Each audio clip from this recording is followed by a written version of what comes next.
The most dangerous systems are the ones that look controlled but aren't. Two signals this week. One is molecular, one is military. Both expose the same structural failure, the gap between the illusion of control and the reality of what the system is actually doing. We rely on the human immune system to flag and fight disease, and military commanders to authorize lethal force. These historical checkpoints give us peace of mind. For decades, they have operated as reliable leads, ensuring that a threat meets a measured, human-authorized response. But in the realms of precision biotechnology and autonomous warfare, new systems are being engineered to bypass those gates.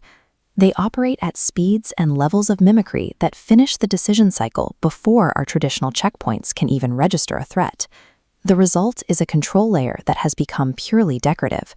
It provides the appearance of oversight, while the system underneath functions without any meaningful human intervention.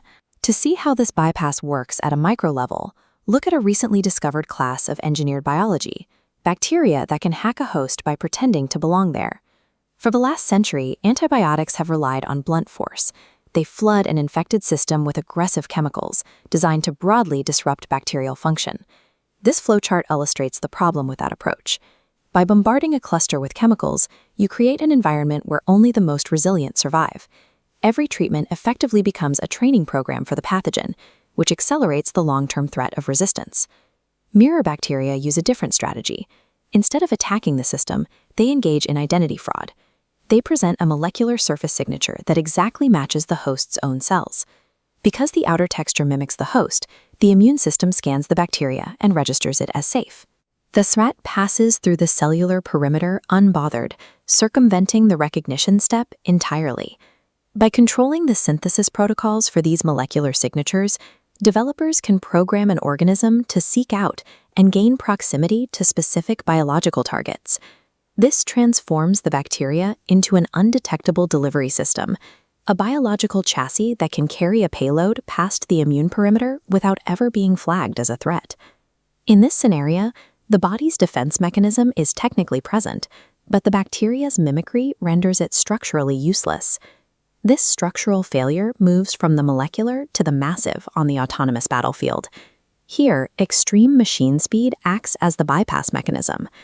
Military doctrine relies on the phrase "human in the loop" to reassure the public. It implies a safeguard, an assurance that a human operator is sitting at a screen, reviewing targets and making the final lethal call. But this doctrine ignores the lasset speed asymmetry between a human brain and an algorithmic processor. This comparison graph shows a combat engagement timeline. An autonomous system processes sensor data and commits to a lethal sequence in milliseconds. Meanwhile, the human cognitive timeline advances at a crawl. By the time the human operator reviews the data and reaches a decision point, the machine timeline has already initiated the action sequence. The operator is reviewing a recommendation for an action the system has already locked in. When a decision cycle closes faster than a person can process information, the human loop is functionally just a notification.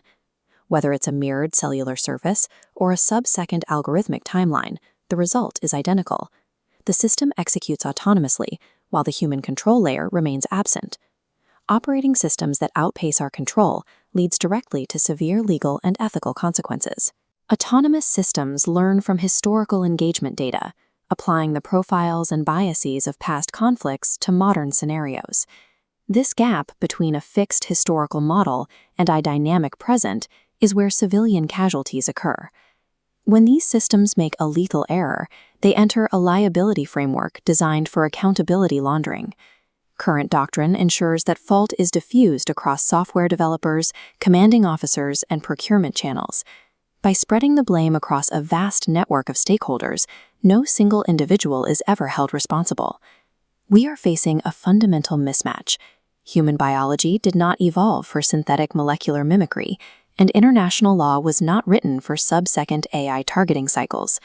Both our biological and legal frameworks are being stress-tested by technologies that have simply outgrown them.